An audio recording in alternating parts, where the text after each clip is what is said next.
Supreme court ने पिता की संपत्ति पर बेटियों के अधिकार को लेकर एक अहम आदेश दिया है। कोर्ट ने कहा है कि संयुक्त परिवार में रह रहा कोई व्यक्ति अगर वसीयत किए बिना मर जाए तो उसकी संपत्ति पर उसकी बेटी का हक होगा।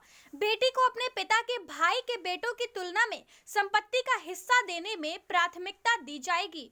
कोर्ट ने यह भी कहा है कि इस तरह की व्यवस्था हिंदू उत्तराधिकार कानून 1956 लागू होने से पहले संपत्ति के बंटवारे पर भी लागू होगी।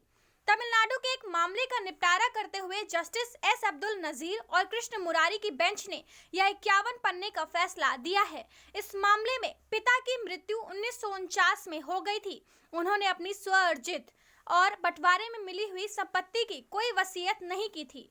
मद्रास हाईकोर्ट ने पिता के संयुक्त परिवार में रहने के चलते उनकी संपत्ति पर उनके भाई के बेटों को अधिकार दिया था। अब सुप्रीम कोर्ट ने पिता की इकलौती बेटी के पक्ष में फैसला दिया है। यह मुकदमा बेटी के वारिस लड़ रहे थे। सुप्रीम कोर्ट ने माना है कि हिंदू उत्तराधिकार कानून बेटियों को पिता की संपत्ति पर बराबर हक का अधिकार देता है।